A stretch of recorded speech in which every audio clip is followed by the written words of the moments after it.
This church is in the exact center of the city. The elders decreed it so that everyone could be equally close to God. I like that geometry of belief.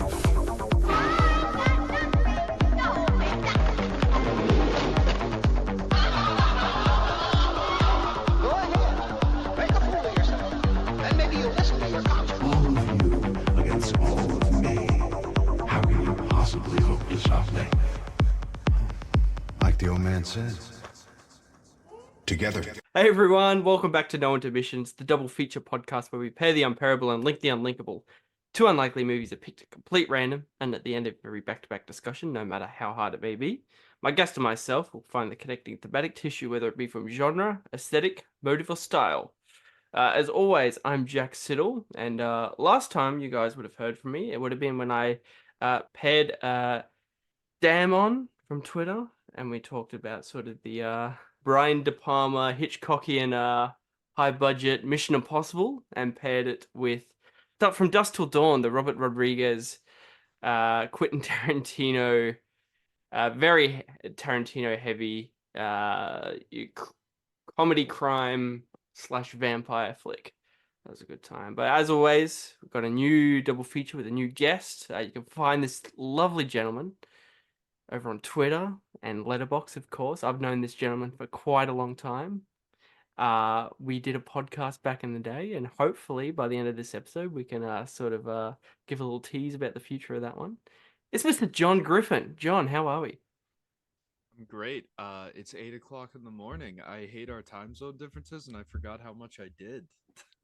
Yeah, I know. That was that for a year, or just a year and a bit. That was our whole schedule. You were doing nights, I was doing mornings.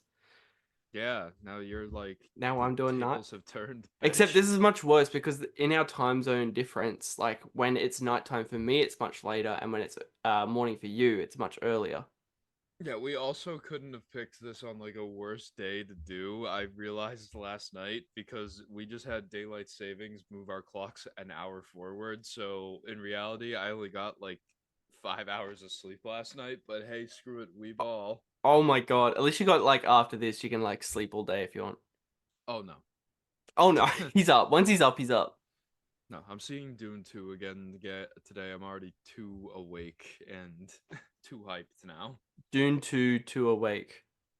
Is that the subtitle of the movie? Mm-hmm. Did you want to give you a quick opinion on Dune 2 before we start? Why not? I mean, what else is there to say? Would I be going as far to say might be my favorite film of the decade so far? Are you serious? Really? Oh, I guess, no, that makes Maybe. sense because we're only 4 years in. Yeah. Trying to think what else has come out that has been very, very good. Obviously a lot of things, but not it's so late that my brain is just fried. Avatar. Avatar, River Nope. Nights. A lot of great shit. The Yeah, first Dune two. 2 would definitely be up there. Madam Web. Oh yeah, of course. Morbius. Morbius, yeah. Morbius. Ricky The Dicky, whatever Sam that fucking Raimi- new John Cena movie is. Ricky Stenicki. No, the Raimi Spider-Man movies are getting re-released at AMC theaters here in April, so can I count those as 20? Yeah, there we go. I guess they would be the top Yeah, the top one. The top two right there, the first two movies. Did you hear I'm gonna ask you as I already know the answer, but we've talked about this just previously of the possible sort of reevaluation process if they're gonna do Spider-Man 4 if the re-release is popular enough. Okay, if the re-release is popular, I think there's a 99% chance of it happening if the re-releases of the Raimi trilogy makes more money than the Craven movie, which it almost definitely will. But yeah, but if Craven flops and those do pretty well, I feel like Sony's gonna be like, yeah, fuck it, let's just let them do it. Yeah, but here's the thing: will it be good? Because obviously you and I had we've got the rose tint colored glasses where this is the movie we've been wanting for forever. But if they were to finally do it, would it be all right? Because we went too hot on Doctor Strange 2. Yeah, that's true. But I feel like if Sony just let him do whatever he wants for it without any interference, Hmm. because they won't have to worry if the movie flops. They'll still have the fourth Holland movie coming out that'll probably make a shitload of money. You know. So if they just like let him give him full creative control, just let him make a Spider-Man movie he wants to make with an older Toby, boom. I think there's a chance it would be good. Wouldn't that be Strong chance. that would be the biggest fuck you to Tom Holland ever if like this guy who played Spider-Man 20 years ago got his fourth movie before you did. Yeah. What the fuck? Anyway, Yeah. before we start talking about the movies, John, what two movies will we be talking about today? The original quote unquote, the Walt Disney adaptation of Pinocchio and Avengers Age of Ultron. See, you say in the intro that these movies are picked at random, but like you watch both of these back to back like I did last night, and I'm like, are you Yeah. fucking kidding me? Yeah, I picked up on that, and I was hoping. Well, it's kind of impossible to not notice, but I was like you, and I can tell everyone right now. We'll get to. I'm sure we don't need to explain what the connection is, but that was a monster coincidence. So I apologize. That was not on Dude, purpose the at all. literal trailer for I still remember this. The fucking trailer for Age of Ultron ends with Ultron's face revealed, him saying there are no strings on me. It's the hardest thing ever. It is pretty hard. That It is was the the hardest first thing ever. trailer And back before we in the actually day. start talking about that movie, people are thinking, are these two, especially like with our friends, notoriously shit on the MCU a lot. So these guys are like praising an MCU movie. We'll get there. We've got some things to say.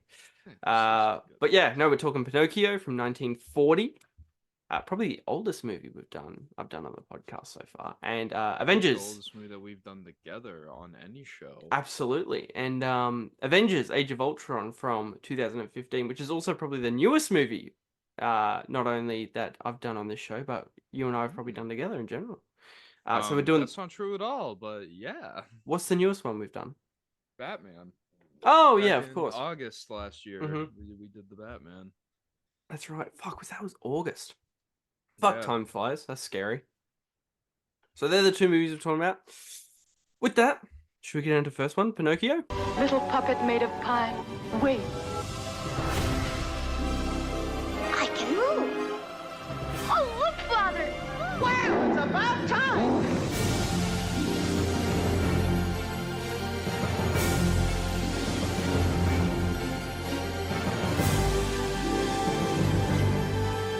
I'm a real boy! Whoopee! The one and only Pinocchio. So Pinocchio is a 1940 American animated musical fantasy film. Based on, of course, The Adventures of Pinocchio by Carlo Collodi.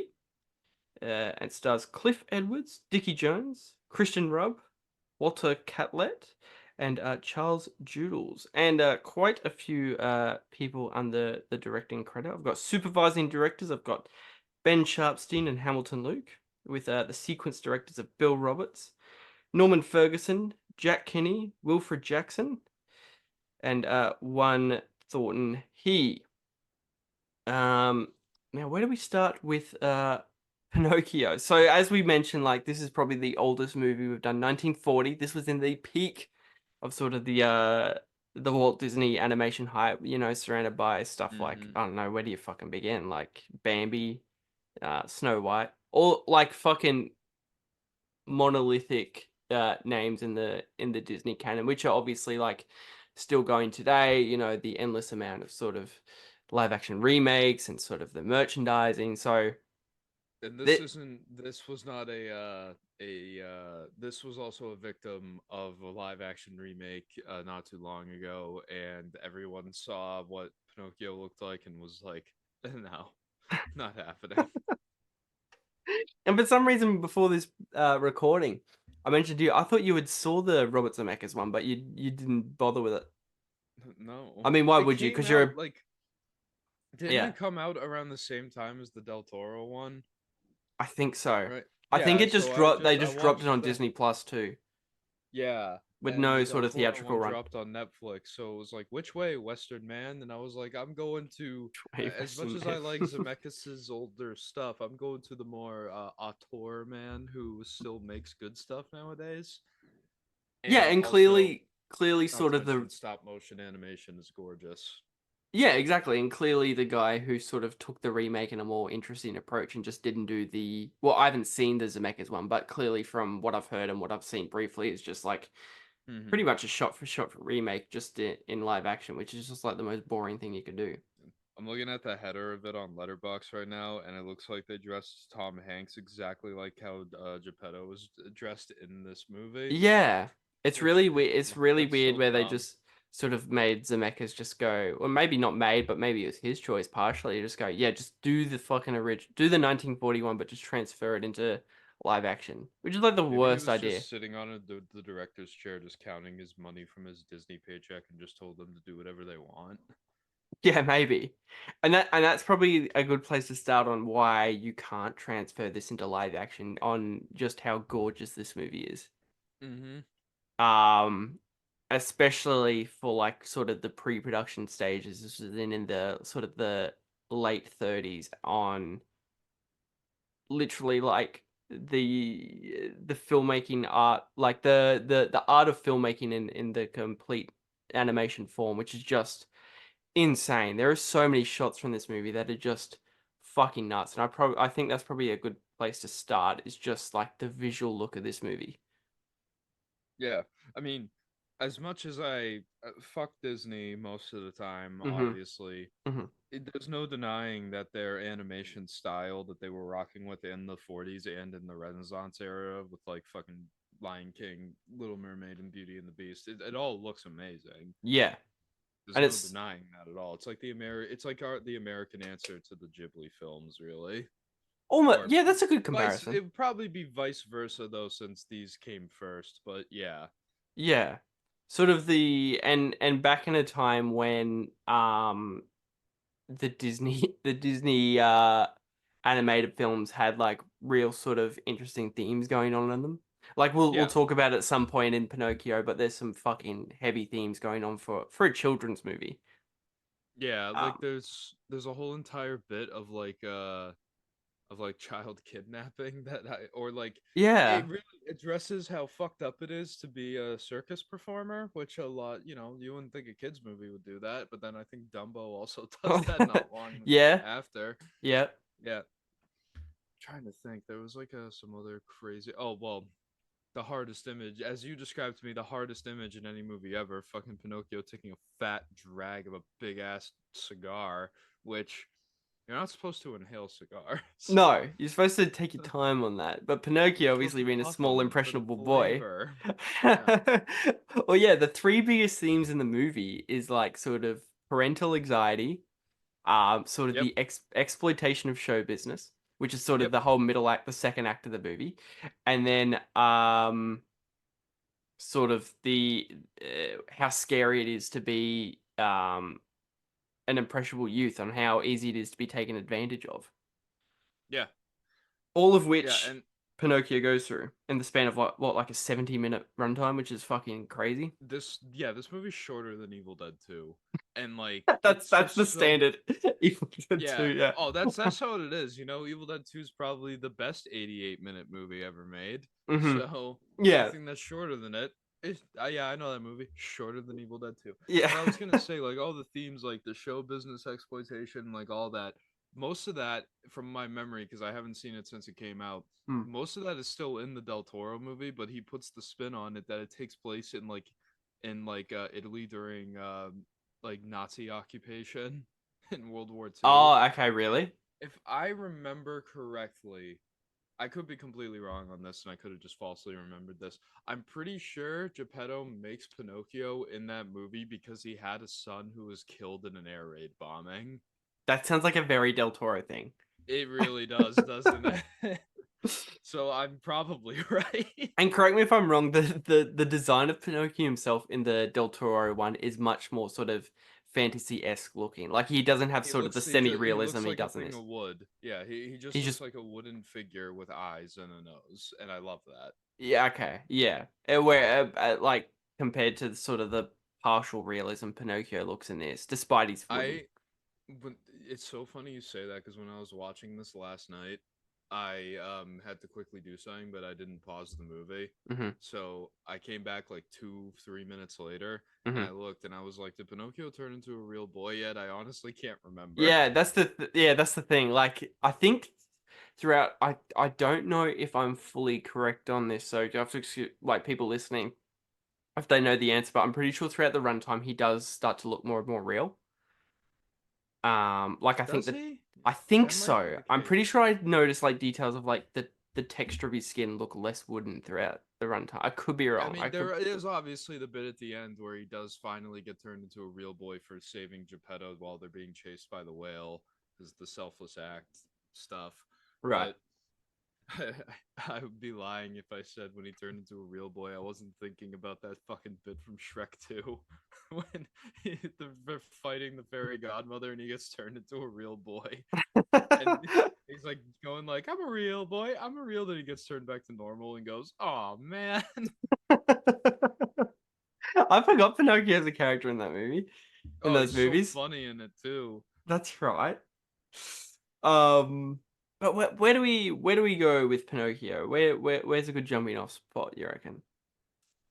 I don't know. Jiminy Cricket is like the most humble motherfucker ever. Do you know who voices him in the Del Toro version? Who? Ewan McGregor. Oh, that's right. Yeah, is he really good in that? Oh yeah, he's great. It's Yeah. like, do you know what you can do to make the Pinocchio story more heartwarming? Have Jiminy Cricket be fucking Obi-Wan Kenobi. That's so good. Yeah, Jiminy Cricket as just like a sort of a symbol and just like a character throughout this movie. Like I'm sure he's like fantastic in the Del Toro one too, but just like his sort of serves as Pinocchio's conscience, which is really good. Serves as more of like just as much as a father figure as he does Geppetto because he spends more time with him and is telling him, Oh you yeah. know, that's not a great idea. That is, you know, you should be back home. I love him. He's the perfect person to be Pinocchio's conscience because I don't think I could ever see this man getting angry. No, He's no. literally just he's so humble. Like all he's like, "Oh, Pinocchio, don't worry about it. I got you, son." Some of the hardest vibes in the entire movie happen with Jiminy Cricket at the start, where it's just him chilling at Geppetto's house. He's trying to sleep. He's warming Yeah, up his oh little my bard at god. the fire. I said I didn't take any notes, but I did take one note, and it Mhm. was Geppetto snoring would have me killing the motherfucker in my sleep. That's the If I hardest vibe of everyone sleeping in that little house. I love that. Yeah, that gave me flashbacks of like having a fucking sleeping bag slumber party with your homies when you were like in a middle school, and then one of them turns out to be a massive snorer, and no one else gets any Yeah. sleep. Then it's too late. You couldn't do anything about it. Yeah, it's like that. Oh, it's already 4 a.m. Oh Yeah. well. um, but yeah, not only Jiminy Cricket, but the movie is like sort of got just like this like great stack of characters throughout. We've obviously mentioned Geppetto, who sort of serves as Pinocchio's father, who's like this sort of lonely old guy who lives by himself with him and his cat. And so Crazy cat man, pretty much. he's a crazy cat man. He's a crazy cat man who like makes like clocks. He's got some good stuff, despite the fact he's not like sort of in it as much as the titular Pinocchio and Jiminy Cricket. But he's got some good stuff, Mhm. especially towards the end. And it was sort of interesting to look at this sort of the pre-production stages because I believe this was the first um, older Disney film that was the first to have more than one villain in it. So this has sort of like, Really? yeah, so this was sort of breaking new ground, I guess you could say, and so in terms of having people like Honest John, which is like the best character in the entire movie. Yeah. He's an absolute scene stealer. Yeah, when Honest he John, showed up, yeah. that's when I showed you. Remember when Disney would just like make these retellings of classic fairy tales and just have like humanly sentient animals be those characters? Like, when that fucking Robin Hood movie come out? That's like around this time era, isn't it? Yeah, it would have been. It would have been Fox? maybe a bit later. Yeah, Yeah, Disney. That was Disney that did that, right? Or am I I think so. bugging out there? Quickly fact check that one. Oh, this fucking. First of all, I'm wrong. It came out in 1973. Okay, But let's see details. Yes, it's a Disney one. Disney No, one. but no, Okay, seriously, point still stands. Disney but created a whole generation of furries. yeah, so does You this love to furry see it. sentient animal Yeah. humanoids. But yeah, Honest John, which I want to get into in a minute, who's like just an absolute scene stealer. He's so charismatic and fun. The Oh yeah. coachman who plays another villain in the movie, who's sort of more on the cynical, darker side of the villain scale, and Stromboli, of course, who is just as sort of theatrical and interesting to talk about, which we'll talk about in a minute, and that sort of brings up the showbiz exploitation aspect, which we mentioned before. But anyone who isn't familiar with the Pinocchio story, it sort of tells the story of, as we mentioned, Geppetto, who sort of wishes to bring alive a son because he's wanted a son out of wood and out of like it sounds very sort of silly and it is childish, of course, as I say it, but a fairy sort of like brings this wooden boy to life, and it's sort of like an Odyssey tale, like a fairy tale of this wooden boy Pinocchio who goes through this sort of Odyssey of learning what it is to be real. He learns a lot of sort of little lessons along the way from different characters, and it's just like a You nice simple watch. But it's yeah. Sorry, you go ahead. could honestly um you could honestly make the claim that this movie has like a really good allegory for like fame and drug addiction in a Yeah. sense. Oh yeah, yeah, Because yeah. the show exploitation, I'm thinking about like that, and then thinking about when they go to Paradise Island, and or is it Pleasure Island? I think it's Pleasure Island. When I heard Pleasure Island, I started thinking about Dune again, so there's the mix up. But but when they go to Pleasure Island, like to see them like fucking doing all this heinous shit and smoking cigars and stuff, it's like Mhm. it's like the Hollywood in the 1980s cocaine pipeline, Yeah, but in the 40s. yeah, exactly. And that's sort of that whole aspect on like Pleasure Island where like Jiminy Cricket is constantly telling Pinocchio like, no, you have to like sort of learn your lesson, you have to head back home, go to school, get an education. But like Pinocchio is like the perfect protagonist because he's so impressionable and just sucked into every little situation he sort of comes across, and it just ends up out terribly for him. So it's like an almost like just compact uh sort of coming of age story through this fucking wooden boy, which is insane. And it's a fucking crazy concept. It is. When did the story of Pinocchio like originate? Because obviously this is just an American retelling of it for like that generation, but I can tell you in it's just like a 1 second. classy old like Italian folk tale, if you will. Fucking like the original Pinocchio story was 1881. Damn. So So this that is thing was really old. like, See, I didn't do enough research. I don't know how much of this 40s movie pulled from the original story. Um oh boy, do I got something a crazy thing to say right here. yeah. If Pinocchio was not like basically under Disney's belt since 1940, I got a feeling we would have seen some edgy rendition of him in those League of Extraordinary Gentlemen comics. But then again, a game that's like a Dark Souls like game called Lies of P just came out this year, where you play as like an old version of Pinocchio in like a steampunky You uh serious? thing. I didn't play it because I suck at most of those games, but that's pretty cool, dude. That I is don't pretty know. awesome.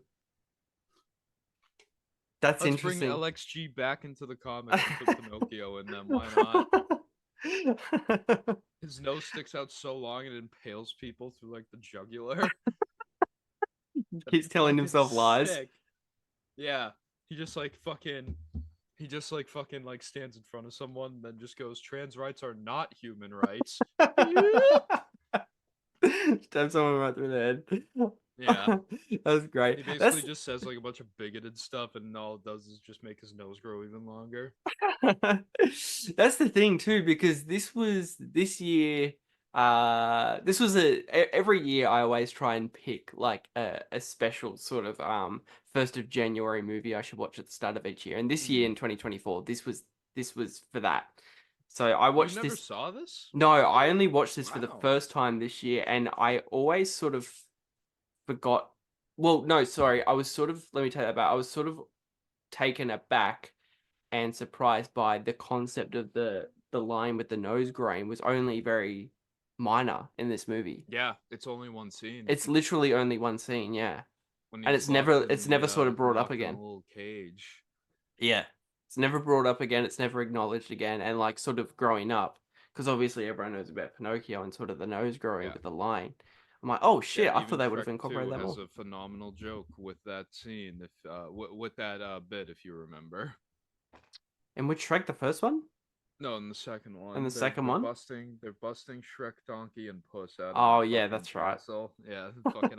I don't know if that joke aged well, to be honest. Pinocchio being like, I'm wearing ladies' underwear, and then he's fucking wearing a thong. Like, what?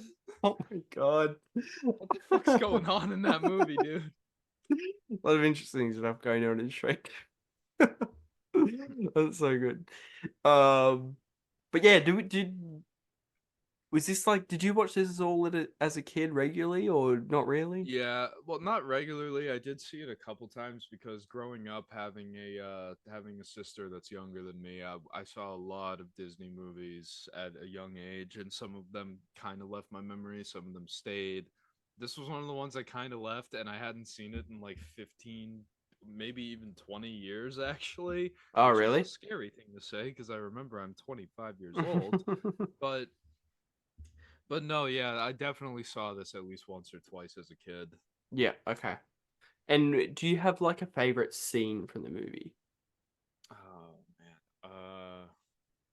Probably the scene where they escape the whale's mouth is because I love that animation. You know, I love water. I'm like James Cameron, man. I love that water.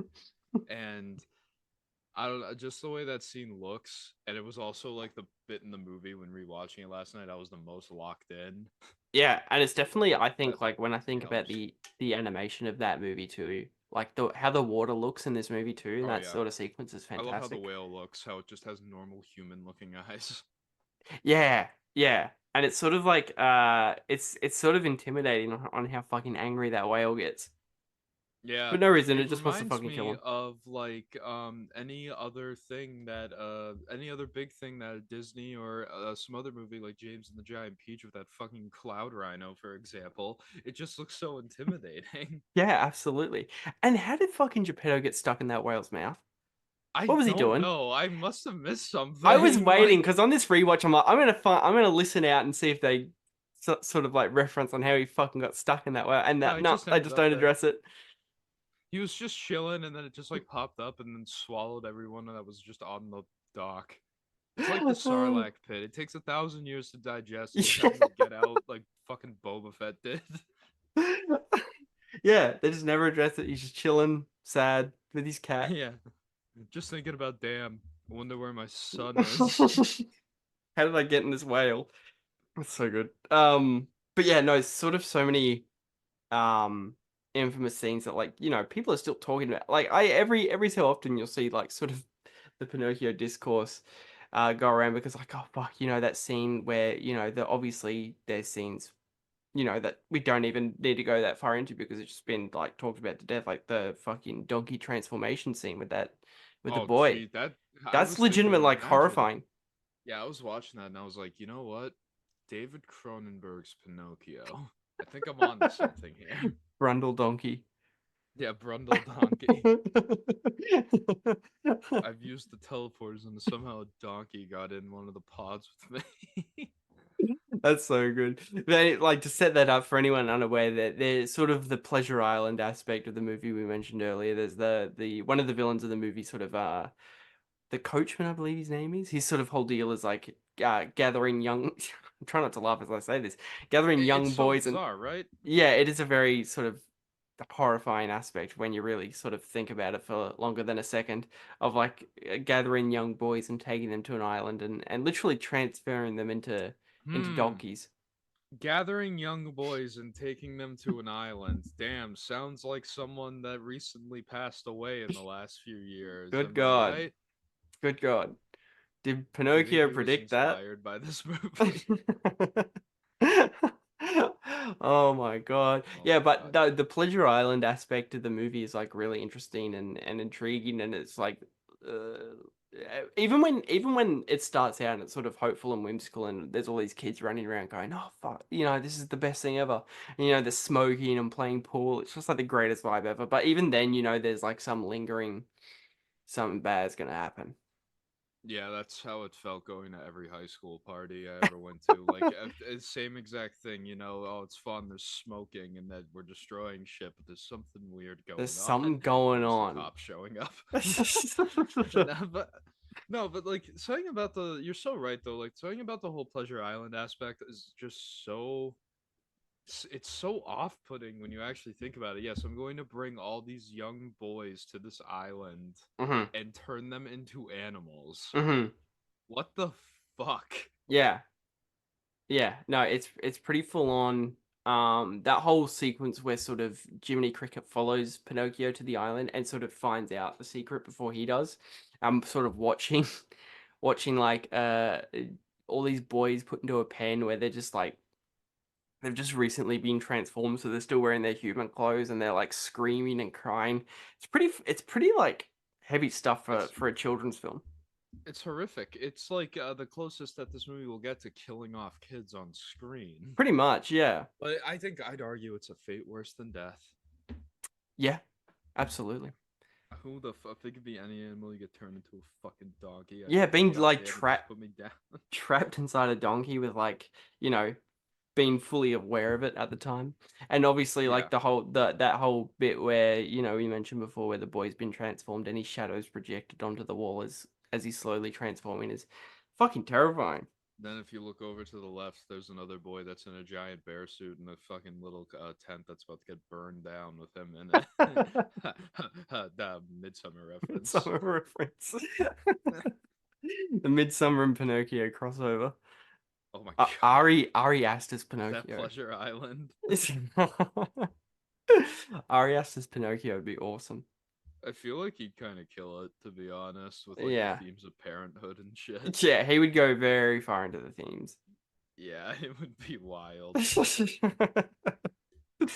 No, I was gonna say it's pretty funny how the IMDb parents guide for this movie: sex and nudity, none; violence and gore, mild; profanity, mild. I would say, imagine if Pinocchio just like fucking just goes like, "Oh fuck!" in one scene. Alcohol, drugs, and smoking, moderate; Yeah. fighting and intense scenes, moderate. I'd put Yeah. intense scenes a little higher. Not gonna lie.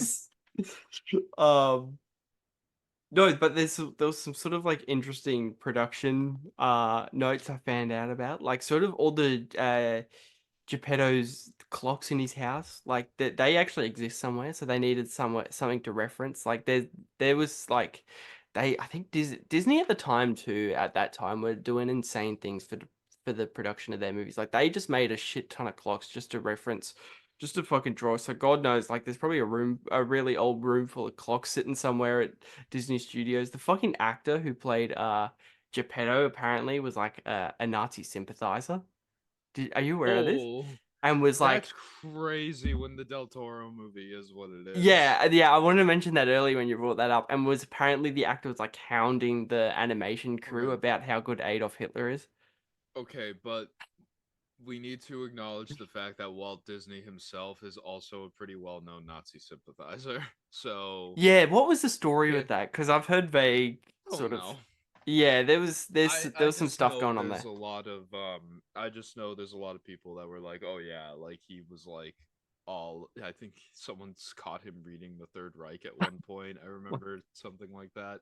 Yeah, Point is, his head's probably frozen somewhere in Disney Studios, and so is Hitler's somewhere. probably side by side. Can you imagine if, like, the final boss of life is like the final boss in the original Wolfenstein, where it's just instead of Hitler's frozen head on a mech body, it's Walt Disney's, and when you beat him, Disney goes down, and then we never have to get any shitty Marvel movies ever again. That'd be phenomenal.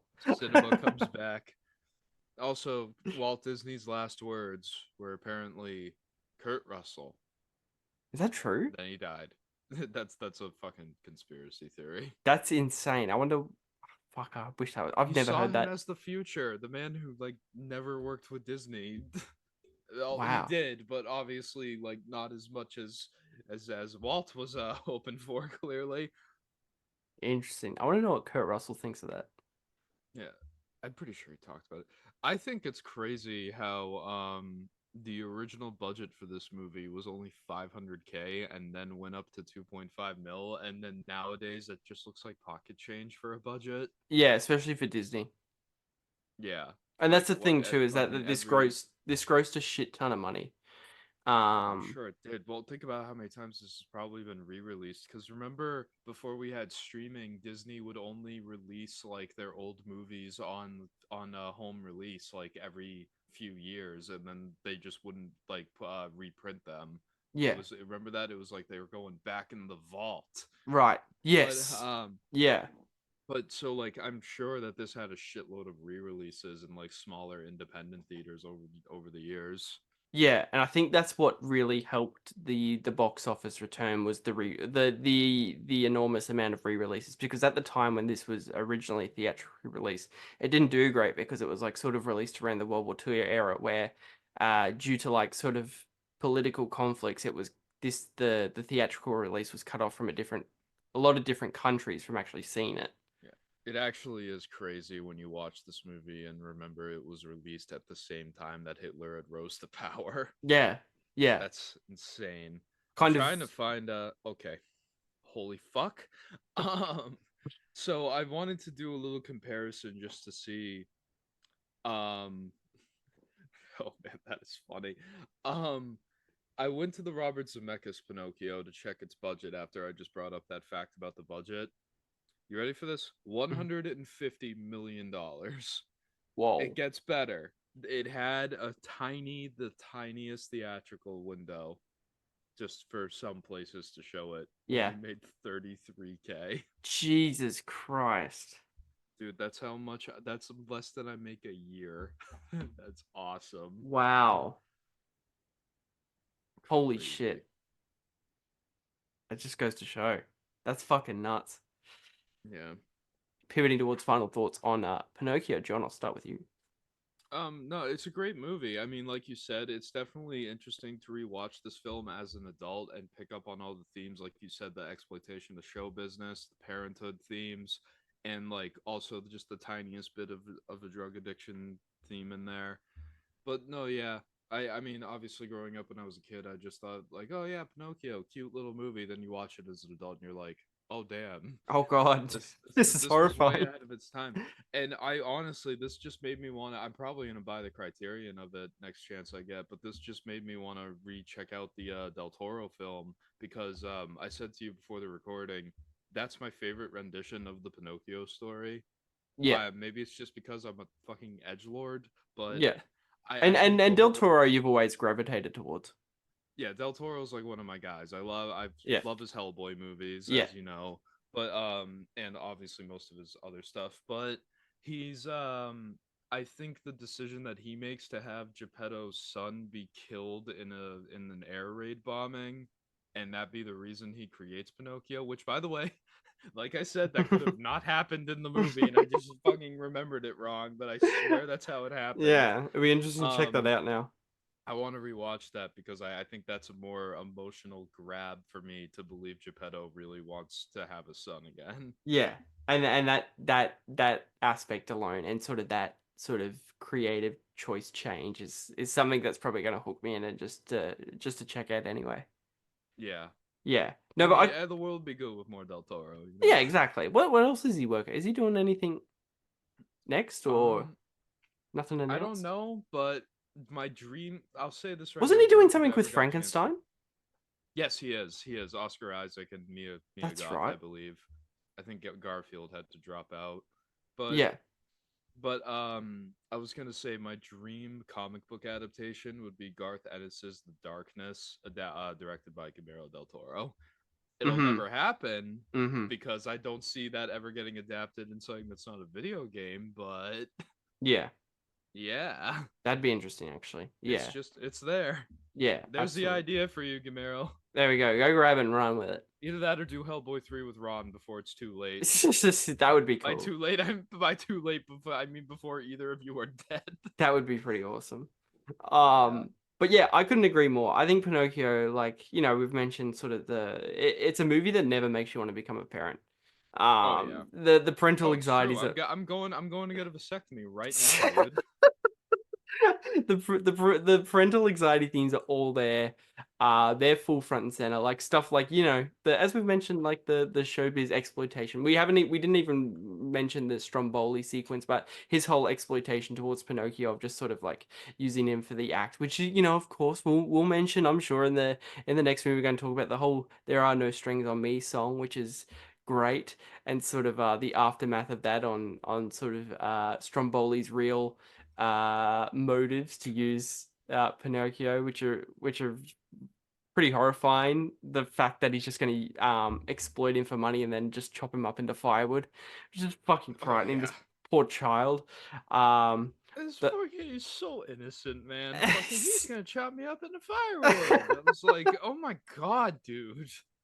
yeah. He's gonna fucking Texas Chainsaw Massacre your ass, and you're over here like, oh no, Jolly G. But yeah, this is like as I mentioned earlier in the discussion, like this is only one I got around to watching this year, but this is probably one I'm gonna find myself just coming back to quite semi-regularly, because just on how easy it is to watch, despite because it's just like pretty looking. Yeah. Yeah. But yeah, I definitely would recommend checking out the Del Toro one next time you're on the Pinocchio itch, though. yes, I think especially after this rewatch and you enlightening me more with it is something I'll have to definitely get around to very shortly. Yeah. But yeah, that was Pinocchio from 1940. We'll be right back. We're talking Avengers: Age of Ultron. I'm gonna show you something beautiful. Everyone screaming for mercy.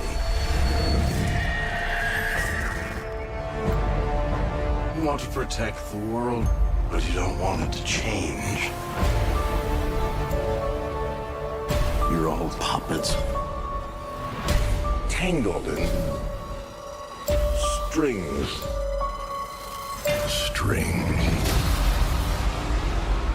All right, we are back and we are talking Avengers: Age of Ultron, the 2015 American superhero film based on the Avengers comic book storyline by Stan Lee and Jack Kirby, and has a pretty fucking... Preach the Jack Kirby part, because fucking Marvel Studios won't tell you who he existed. That's true, he's pretty undershadowed.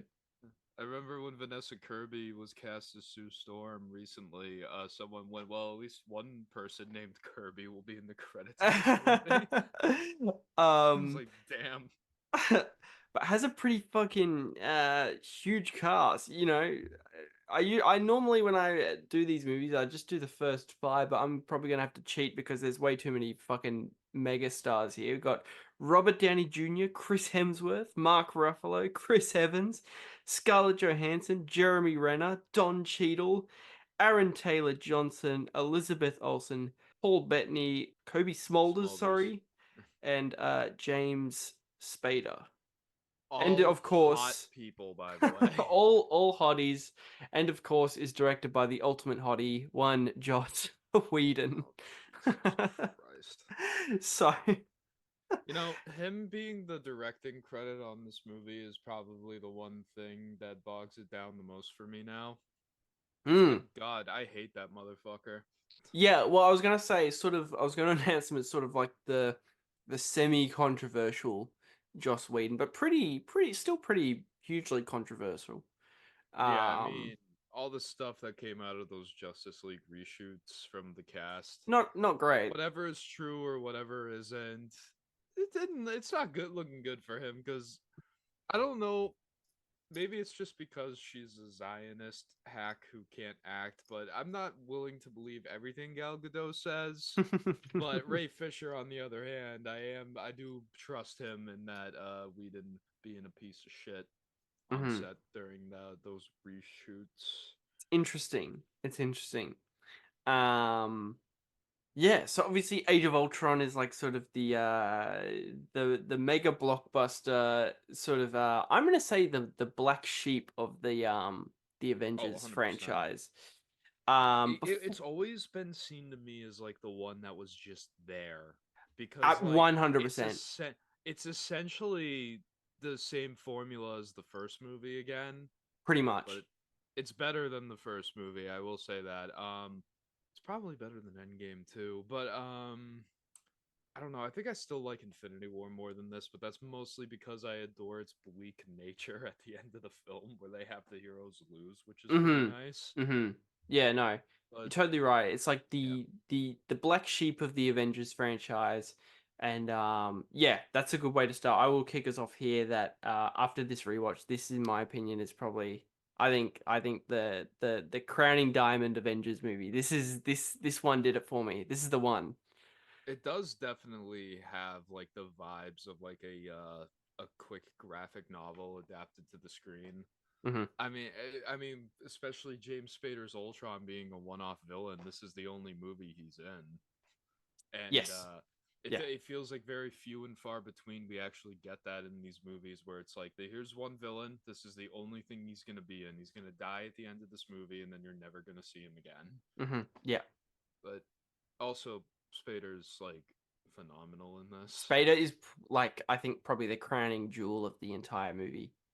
His cunty line He is deliveries so are just good. fucking dude. I right when we were taking that quick break, I was watching the clip I recorded from my phone of him just going when Elizabeth Olsen is like, "Is that why you're here, to kill the Avengers?" And he's just like, "I'm here to save the world, but also, yeah." Yeah, yeah. He gets some great lines, like stuff like that, but also just like great sort of lofty villainy lines. Him Yeah, sitting in that like big biblical throne when Wanda and Pietro first meet up with him, and he's like just, yeah, oh, it is so good where he's talking about like hiding under the a cloak. oh, so talking about how like he's sort of referring himself to being like God, and like how this village built the church close to everyone so they could equally be close to God, and sort of like the geometry of belief, but also like having just like cunty lines like that, which is so good. Spader is phenomenal in this movie. Yeah, Um, and what do you think of the Ultron design? Because I remember when I was younger, being someone who knew who Ultron was, I thought it was a little strange. He looked a little bit like a Pixar villain to me, in a sense. yeah. But Um, it's grown on me. But there's only one thing I really don't like, and it's the fucking teeth.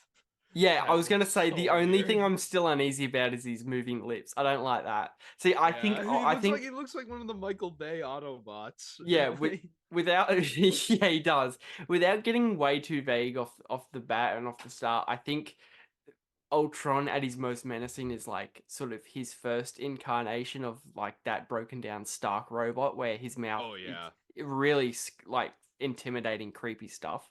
where he's like, It I gets a gotta do little something bit on too the goofy guy. when you can see his mouth move and he's like sort of got like robot lips. You're like, oh, I don't know if that's completely Yeah. working for me. He looks like if they tried to do the Iron Giant in live action or something like that. Yeah, yeah, yeah. Um, but I think that sort of blends it well with how sort of I appreciate on how sort of tall and menacing he is, especially in a Oh, lot like yeah. Whedon shoots a lot of sort of the action and sort of just general Ultron sequences and like wide angles, and you can sort of get the scope of how big he is compared to like a normal person. Yeah, I was actually gonna say, because I saw this in theaters when it came out. I saw it the Thursday night opening night, fucking, because huge deal. The first Avengers movie was such a hit, and like, I'm not as big as that on that movie as I used to be, but like back then when I was in high school, like yeah, I ate that shit up. Oh yeah, it's So just like a I like a general yeah, populist blockbuster. Yeah. I think how old was I when this came out? I think I was just turned 16, Yeah. and I think I was a sophomore in high school. Hmm. Me and our good friend Greg went to go see this together the opening Yeah. night, and still remember that scene when Wanda and Pietro were there at the church, and he stands up and says something like, "Let me make it a little easy for you," when Yeah. like the revealing yourself line. When I saw how fucking tall he looked so imposing. Yeah. Yeah. I It's don't know how. great. I don't know how many times I've seen this movie. It's probably not a lot because I've I sort of. think this was my fourth time seeing Yeah, this. okay. This has been my first rewatch in like 5 years or something, but I'd Yeah. completely forgotten how sort of intimidating his size was.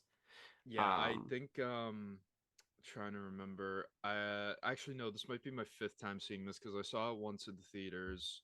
I watched it in 2018 before Infinity War came out. I watched it again in 2019, and then I believe I did an MCU rewatch during COVID. And that was where the turning point happened for me because that's when I really started realizing, man, all these movies kind of look the same. yeah, yeah, But yeah.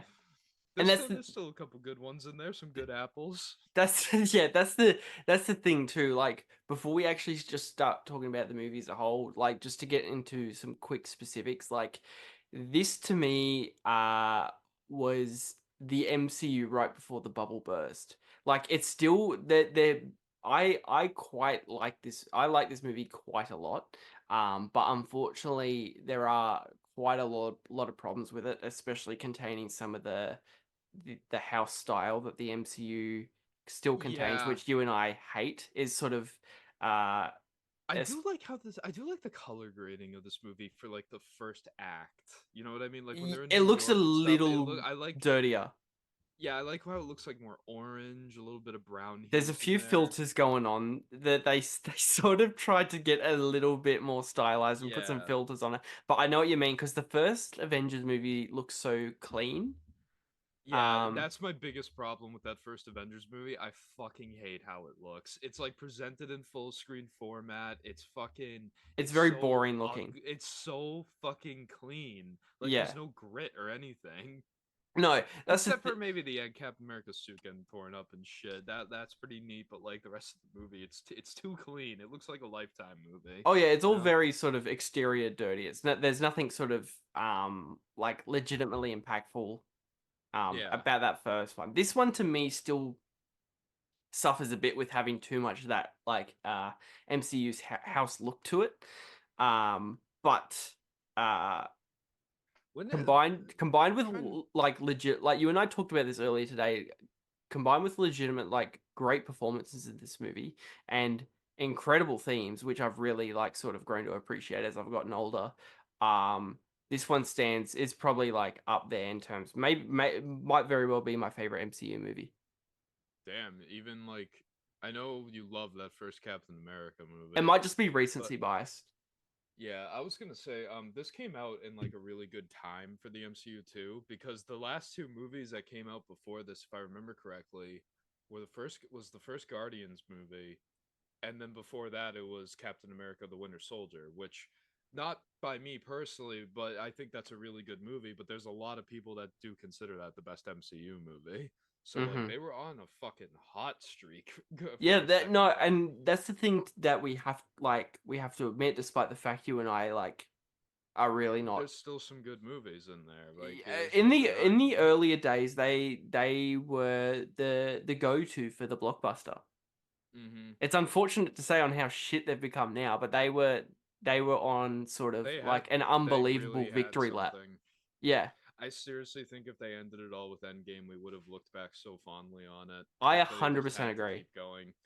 They just had to keep going. I was gonna say the last time that Marvel had like a genuinely great hot streak. Well, I wouldn't say great, but every movie they released in this era was like at least fine or good for me. Like 2017 into 2018. Okay. Guardians 2, Spider-Man: Homecoming, the best Holland movie, Hmm. even though it's just fine. Yeah. Thor Ragnarok, which is the best Taika Waititi Yeah. Thor movie for Yeah. sure. Um, the first Black Panther, and then Infinity War. Like all 5 of those came out in the span of like 9 months, and that was like, damn, this fucking heat. And Yeah. then they never had a streak like that again. No, probably not. Yeah.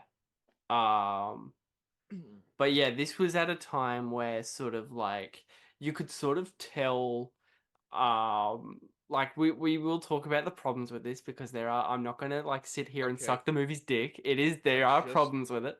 yeah, I just remembered a big thing about why I probably did not like this movie that much around the time it came out. Yeah. Because another really, really big and popular blockbuster came out only a month Okay. after this. Oh, what? This came out 1 month before Mad Max Fury Road. Oh, really?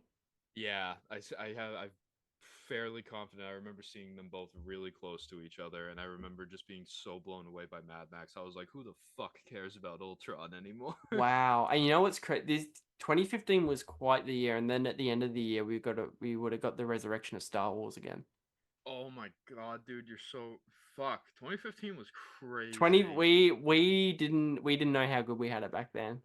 We really didn't. And I just said that MCU hot streak happened in 2017. What happened at the end of that year? Fucking Last Jedi dropped, which we Yeah, think is great, yeah, but a yeah. lot of the internet that doesn't. that was legit like the start of the end times when that fucking release date Yeah, hit for that movie.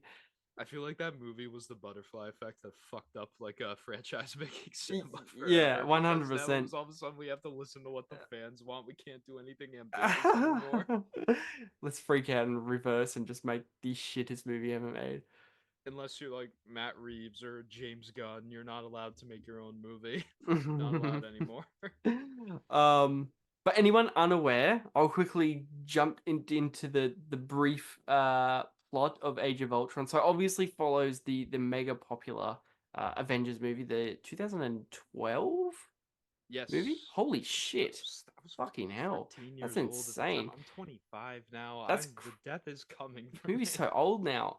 So Age of Ultron Just like follows me. the after events of a magnitude of solo movies, which we'll briefly discuss, and sort of the history of the pre-production of this movie, and of course the first Avengers movie, which already establishes a fully fleshed out Avengers team, fully operating, and in amongst like this sort of first mission we see in the runtime, gets in hold again a very powerful sort of MacGuffin, which has been previously established, and out of that flashes a new threat, sort of an AI called Ultron, who on first sort of interaction with humanity and sort of the destruction we give to each other, Yeah. and the horrible things we do to each other, Ultron immediately decides, okay, it's time to reset everything. I'm an all powerful AI robot. It's time to go goofy mode. I'm gonna become basically like a tangible Skynet, and it's fucking I great. almost wrote the line down because it was one of the hardest things I ever heard. He said something like, as soon as Earth starts to establish, God throws a rock at it, and trust me, he's winding up." Yeah, yeah. There's And I so, was oh like, my god, fuck. Ultron gets Oh so my many great god. lines in this movie. Yeah. Yeah, like fuck, where do we even start? So what was your? I'm gonna start here actually. What was your? Because we were very different. We were very naive. We were very hopeful that the MCU, especially back then, could do no wrong. What Yeah. was John Griffin's 2015 thoughts on walking out of the cinema of Age of Ultron? I mean, With that compared to now after your rewatch. people got to remember that I have changed as a person since I started really getting into movies like Yeah. during the pandemic, because I used to be the biggest Marvel shill known Yeah. to man, which makes no sense because I didn't, other than Spider-Man, X-Men, Daredevil, and a little bit of Blade. No, not Blade. A tiny bit of Blade and some Hulk. I never picked up a fucking Marvel comic. I've never Right. read a fucking Avengers comic except Infinity. I did read the Infinity Gauntlet, which I still own. I bought that before Infinity War came out and read it. Um, but when I first saw this movie, I was like, that was good, but it wasn't as good as the first one, which is definitely not how I feel now. Right. But Yeah. yeah, no, but like I said, 2015, like, I'm the target demographic for these fucking movies, dude. I mean, Ant-Man came out not long after this, and I still like the first Ant-Man movie. I think it's got a little charm in it, but like it's not as good as I thought it was when I was a kid. Yeah. But no, watching this as an adult now, and like one of the biggest things that really came to me on this rewatch was there have been two massive mainstream movies about why we should not have AI, but we keep trying to fucking push AI. And it's the same thing. Skynet was like, "Oh damn, world not at peace, time to blow it up." Yeah. And Ultron like, "Damn, world not at peace, time to blow it up." No, exactly right. I love that whole immediate aspect of Ultron 2 where he's literally forced into existence and freaks out and goes, "Okay, no, I don't like this." What is this? What is it's really good stuff. It's like we mentioned sort of I know it's like very silly to like sort of compare the two, but we talked about we mentioned Cronenberg in the Pinocchio discussion, but like it's sort of very like Cronenbergian-esque of like fear of just being like born suddenly and going, what the fuck Yeah. is this? Like it's really it's haunting. If David Cronenberg got his hands on Ultron, he'd be like fucking people with like a big robot dick and all that Robot. shit. But I mean, wait, yeah. Cronenberg connection, real quick. Yeah, James Spader. Ultron, voiced by James Spader. There we go. Obviously, his biggest film role is the lead in Crash. Mm-hmm. Well, Mm-hmm. arguably, this is probably his biggest film role when you think about it in terms of scale. But like, Crash is his most memorable one. Crash is great. Or But yeah. Stargate, where he looks like he could have played Bruce Banner in the 90s. Yeah, that's true. Should have done it. How do we feel about this movie's? Because I said this in my Letterboxd review when I rewatched the movie last night. As much as I do like the movie, I still think there's way too much of the well, that just happened humor that was like taking over blockbusters after the first Avengers came out. I think the running gag of Captain America saying language and everyone giving him shit for it is great. Yeah. I think mainly when RDJ is like hamming it up and like dropping the clips, that's what I'm like, this movie's so fucking funny. Like, hard laugh I had last night was when fucking Kerry Condon as his freaking new AI voice Mhm. is like, "Oh, that building's not cleared out. There's a family in there," and then he flies in and then just goes, "Hi, everyone, get in the tub." Yeah, you just brought up two great points. Sort of, yeah, this movie, one of the problems the movie does have is sort of continuing. The MCU has never been able to get the model of sort of that really bad sense of humor. It does have some legitimately funny parts, which we'll mention soon.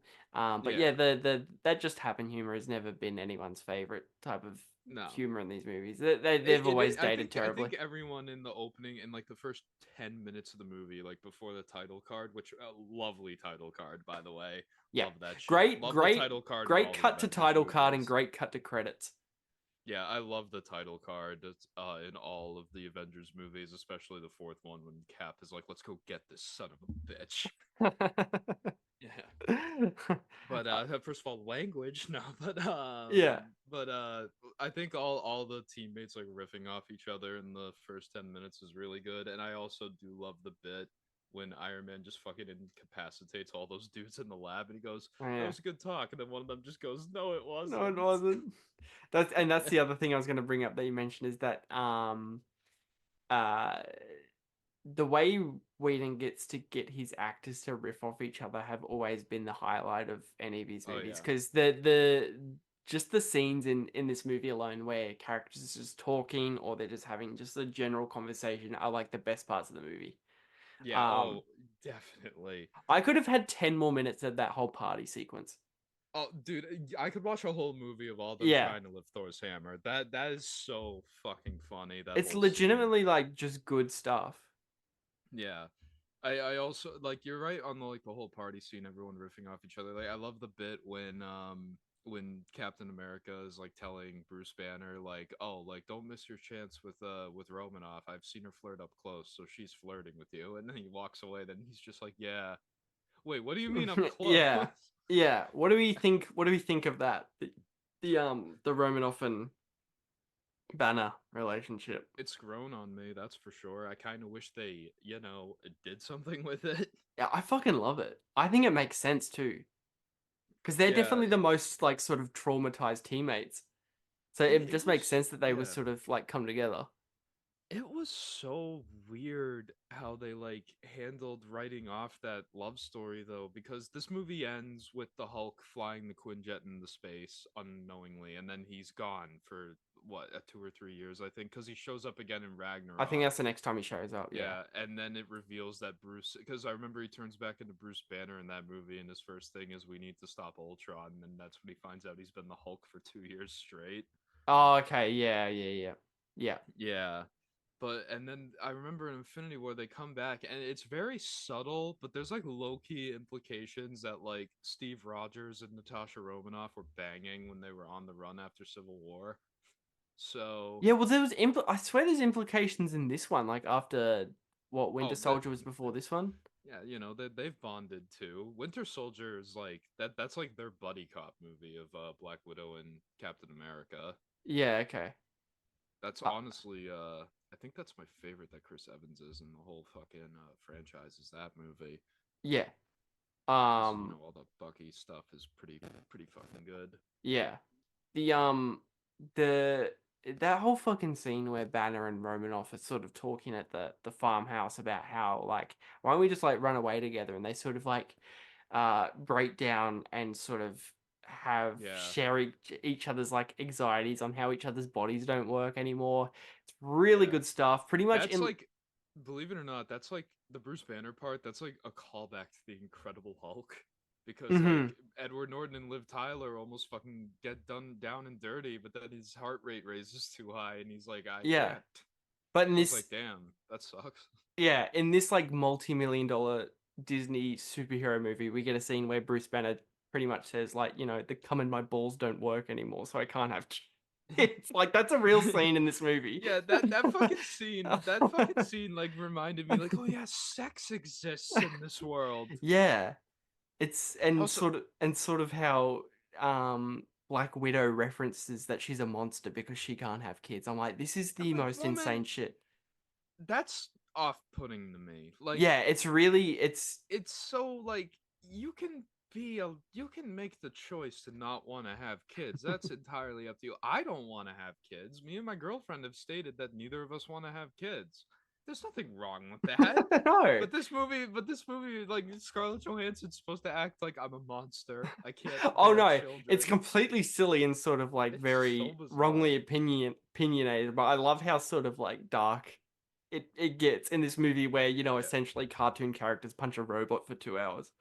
You were so fucking right when you texted me last night saying that if the Black Widow movie was anything like those flashback scenes, way better movie. And also, where the fuck was Julie Delpy in that fucking Yeah, Black Julie Widow Delpy movie? jump scare, which took us Yeah, both by I surprise. was I was like Ethan Hawke in the beginning of Before Sunset when she shows up at his book signing. I was just like, oh my god. It's like, It oh no. it did take me like a minute. I'm like, I fucking know that woman. Where is she from again? And it clicked for me like after a minute. I I was like, no, see, here's the thing. yeah, I didn't remember who it was, but I remember someone from a movie I loved was like the instructor at that Black Widow Russian ballerina thing, but I yeah. couldn't remember for the life of me who it was. And then I saw it was Julie Delpy, and I was just like, "Oh God, that's sick!" Like more of her, please. She should have been Ultron. Why not woman Ultron? She is great because it's so weird that she's in this, but she shows up for literally 10 seconds. Oh yeah, I feel like this was like a similar situation to the John Cena and Barbie Yeah, probably. cameo where Yeah. it's just like, yeah, I was filming something on like the set over Yeah. next door. I Yeah. was like, yeah, let me come in and do a little quick cameo spot He real just quick. That'll shows be up. fun. Yeah, that's true. Or Brad Um, Pitt in Deadpool 2.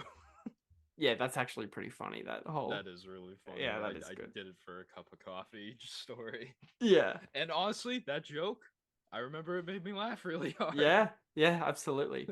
This guy's invisible, fucking gets electrocuted, and it's It's Brad Brad Pitt. Pitt, Fucking yeah. cool. But yeah, to continue sort of talking about maybe the problems we have with the movie is that like sort of uh we talked about this a little bit earlier before the recording on how sort of this is a pretty prime example of studio meddling where there Oh, are Jesus. there are a few scenes where you can tell Joss Whedon was being told to stop making his movie and you must set up about 10 other movies that we've got in our canon. Yeah. That whole section where sort of as the plot thickens and our Avengers crew find out more about what's happening, Thor just randomly fucks off and just sort of sets up Infinity War for about 10 minutes. Yeah. And it Isn't there like a completely stops the deleted movie. Isn't there like a deleted scene where he like is in that pool and then he starts like he gets like possessed by like some fucking I forgot who it was, but he like rambles on about saying to fucking Stellan Skarsgård. I can't remember completely, but I remember like seeing that and being like, okay, that kind of makes the scene a little bit better, but still useless. Yeah, it's But hey, man, you really know what? It's because of that scene we get a nice Stellan appearance. We love Stellan Skarsgård, man. That's big Vlad Harkonnen right there. yeah, my dude. Very, very good to always see him. But it's sort of interesting because I was reading that Joss Whedon was like, he was very blatant about it. It's like, yeah, they sort of like I had to put that scene in to set it up, but he's like, I shot heaps more of that stuff with Thor in the pool, but it was like the studio either made me have more pool stuff or I shot some extended farmhouse stuff. I was like, yeah, I'm just gonna put more farmhouse stuff in because I genuinely love like these characters and just see them interact and just like having a Hmm. good chat, which is great. So the studio wanted him to cut down the scene that they forced him to add in, even though the stuff that he probably put it in there would have added more context and would have justified the scene being there. The only justification, if any, that that scene gets is Thor showing up and giving the exposition on what the Infinity Stones are when Vision shows That up made and me like why he brings laugh them to life. so He's hard like, hey, audience, you see that? That's one of the 6 Infinity Stones. They're gonna matter in about when he looked right at the fucking camera. 3 years. Yeah. Yeah. But then That made again, me laugh so hard when everyone's bickering about if this vision entity should be brought to life, and fucking Thor just jumps out of nowhere, yeah, like he's just like, comes get the into the fuck out of the scene, way. literally wasn't established to be in the shot any earlier, just jumps in and starts electrocuting this box, and I was just like, what is happening? None of this makes Yeah. sense. He was like, everyone move, we need him. Yeah, but no, fucking, I remember this era too, is when they were really going strong with setting up the Infinity Stones, at least their renditions of it, like Loki's Scepter, is the Mind Stone, the Guardians of the Galaxy just had the Power Stone as the main MacGuffin of the movie. Mhm. And Doctor Strange is not long after this, and that they Oh, turned the true. Eye of Agamotto into the Time Stone, which doesn't make sense, but fuck it. Yeah. And then what the fuck? I know they set up an oh yeah, Thor: The Dark World set up the fucking whatever the red one was Oh, is there called. one I in that? forgot. Yeah, See, I it never was even the seen red that one. one. It's not good. Don't watch it. It's Yeah. really bad. That seems to be. Oh, sorry. Yeah, you go ahead. I was gonna say like the main thing in that movie, I think it's like this thing called the ether, which is like this cool looking dust cloud thing Yeah. that disintegrates people or some shit. Yeah. Okay. But it turns into the red Infinity Stone. I forgot which one that is. Is it the Power Reality Stone? I think it's the Reality Stone. Okay. No, yes, it is because the whole thing in Infinity War with Benicio del Toro's like a little collector place where it looks normal at first, but then it all like the red stuff goes around and it all looks like shit because Thanos was like fucking it up. Turns See that. Star-Lord's gun into a fucking bubble gun. See, that's the thing too, is that despite like I love the messiness of this movie, and it's sort of like you can't have your cake and eat it too, because like I do have a problem with the movie stopping and becoming essentially like a teaser trailer for the next Avengers movie. But Yeah, I sort of hate that shit. I sort of like how overbloated this movie can get. Not essentially exclusively talking about that shit, but just talking about like this movie is filled with so many characters. So Yeah. many characters. And apparently Joss Whedon had an absolute nightmare making this movie some of the time because he had to handle all that, all this new fucking shit with like dealing with not shit. Like I'm not saying that in a bad term. Like this movie is packed to the brim with so many things that would make a filmmaker just like tear their hair out. He had to put in Vision, two characters from the X-Men, the return of the great Samuel L. Jackson coming back as Nick Fury, who is like he gets some really good stuff in here, despite he's That in it, like not as much. we Um, need to like talk about that, like the entire rights things with the Scarlet Witch and Quicksilver characters. Like, it's such a fucking mess because they're primarily X-Men characters, but they've had a couple runs where they're in the Avengers, so like that made it okay, I guess. Yeah, it For them doesn't to flip. really add anything, despite the fact that, Wanda had become such a prominent role in the future movies. But literally the only reason they're in this movie is because Joss Whedon thought, I like those characters. I thought it'd be cool for them to be in it. That's the only Yeah, reason and they're in it. I think Aaron Taylor Johnson is arguably the weakest part of this movie. He's pretty bad in this. Yeah, but it's like he had such a high standard to live up to because Days of Future Past came out the year before this, and everyone loves that Evan Peters scene where he slows down time Yeah, and then moves everything around while Time in a Bottle by Jim Croc plays. yeah. It's a fucking great scene, and it's just an awesome character. And then it was like next year, Quicksilver, but he's foreign what's He's the what's the word you can say here, he's like undisclosed Middle Eastern foreign country yeah, accent. yeah, yeah. And he's played by Aaron Taylor Johnson, who him and Elizabeth Olsen, who's playing his sister, just played a husband and wife a year ago. In Don't Godzilla, let like, yeah, anyone that's forget right. that. Yeah, Yeah, that's so he's weird. he's yeah. Aaron Taylor Johnson's pretty bad in it. What I was gonna I lost mean, my thought. I don't hate Aaron Taylor Johnson. I like him in a lot of stuff. Like I love this surprise brief appearance in Tenet. Um, Yeah, he's good in Tenant. yeah, obviously Kick Ass. That's like his role right That's there. what he's mainly Even known for. I'm not crazy about that movie, but he's really He's good pretty in it. good. But like nowadays, he's just David Leitch's guy because he's like in Oh, he is all the too. fucking. He's in Bullet Train. He's in that upcoming movie, The Fall Guy, and he's also playing the live action Kraven the Hunter. Which, if that was in a Spider-Man movie, that'd be cool. But it's in a Yeah, Kraven movie that's going to make like $2 at the box office. yeah, yeah. And I It's like gonna make $5. One guy went to go see it on the Bargain Tuesday. yeah, exactly. And I think, yeah, the Wanda and Pietro stuff is like sort of, I guess, 50-50 in terms of like worth and sort of like how much they bring to the movie itself. Like I think like the Pietro performance is pretty bad. His whole stuff is like pretty passable. But I think like the whole sequence where he gets to get into a fight sequence and slow shit down is genuinely like sort of It's visually cool. neat. But it only happens like you only see it like in full force once. I'm like, I oh, like when he fucking sucker punches Captain that's the America best while everything's part. in That's slow the motion. best Quicksilver part. And it only Yeah. happens once. That's sort of Yeah, it's like he goes in slow motion once and it doesn't even hold a candle to what Evan Peters was doing. yeah, exactly.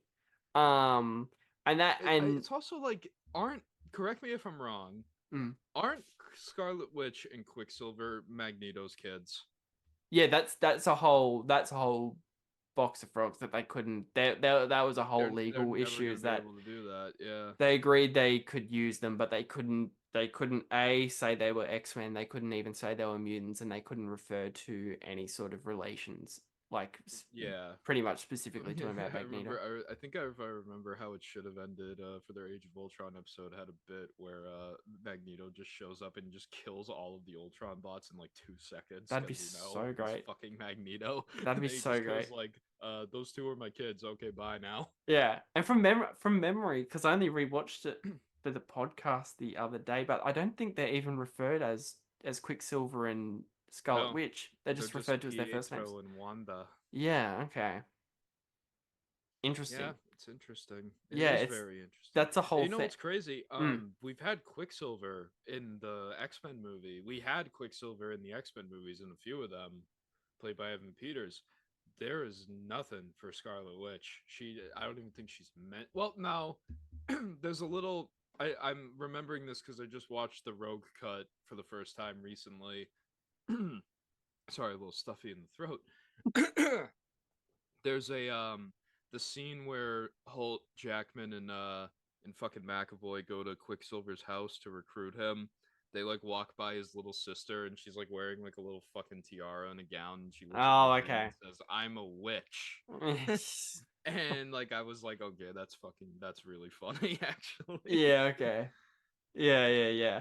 But no, it's funny to think that we talk about how sort of packed to the brim in terms of the roster this movie is, but like Whedon even wanted to have like Captain Marvel and Spider-Man show up at the end of this. Yes, So I do remember that. They were supposed to show up at the ending with like the new with team with the new lineup. team, how I fucking convoluted would that have been? That Spider-Man one was that the I don't know about the Captain Marvel part, but the Spider-Man one was legitimately possible because this came out only 2 months after the Sony and Marvel made the deal That would to have been use him. so bad if It would have with been like no sort fucking of wild. setup, he's just there. He wasn't even cast yet either. I It think just he's would have been like June, the I fucking want to guy who gets say. the coffee, and like they No, would have thrown him in a Spider-Man suit. yeah, he's just there and he's like hanging upside down in the yo-yo position. But then everyone would have been like, "Oh my god!" Can we go back to when like theaters cheering in Marvel movies like wasn't the norm? When I saw Civil War in the theater, it was just dead silent when Spider-Man showed up. Is it really? I was just like, we're just watching the movie. We're That's just so funny. vibing. Hell, when I saw Endgame, I had a completely silent theater. I could not believe it, and it was packed. I can't It was even remember great. what my theater was like. My Um, Infinity War theater, on the other hand, yikes, it's that was like a loud. concert. Yeah, fucking woman next to me was yelling like, "Get him, Iron Man, get him!" And I was like, "Ma'am, can you please not do Can you that?" shut the fuck up? Yeah, Um, ma'am, it's a movie. Calm down. yeah. In terms of the action too, like the that's what a lot of the sort of the populace gravitate towards in terms of these larger like Avengers movies, like sort of the big the big action set pieces. We got that one at the start, which gets that great goofy team shot. Like within the first 20 seconds, two of them all jumping, which is fantastic. Oh yeah, of course. Yeah, the splash page shot. You Yeah. mean? Yeah, the splash page shot. And I think especially at this point too, with in terms of being the second movie, I think everyone works off each other really good. Yeah. I Um love that. I love that little bit when fucking Thor's like, "Could you and Stark secure the scepter? I'll get Barton back to the ship." And then, like, as he flies off, fucking Tony just goes, "And for God's sake, watch your language." So Yeah. great. And it's sort of interesting to see it was unexpected, but I do like it in retrospect of sort of the spotlight on the attention that Hawkeye gets in this movie, despite being, Yeah. he's always been the most like boring Well, you know passable why that thing, and happened, right? Because like when the first movie came out, there were a lot of people that were like, "Dude, Hawkeye is like kind of cool. Like who is wasn't he saying doing that? much in the movie?" I was. I mean, the dude Really? had a bow and arrow, and like, dude, he just shot a Chitauri ship without even looking. I was like, damn, that was cool.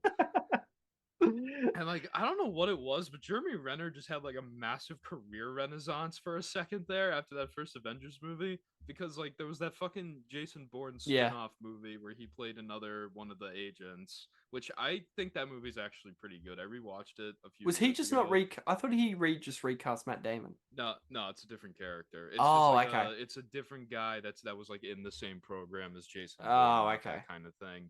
What the fuck else was there? There was like that weird Hansel and Gretel witch hunter movie that Yes. he did. Yes, that's right. Witch My Hunters. ex-girlfriend loved that movie, so I've Yes. seen that movie like 5 or 6 times. That was a fucking all-timer for high school me. Yeah, and then well, it's the year after this, but Arrival, obviously. Oh, of course. Yeah. He's good in that. Jerry Renner's always just been like a guy for me. He's never really done too much for me. We ever gonna open the Jeremy Renner app?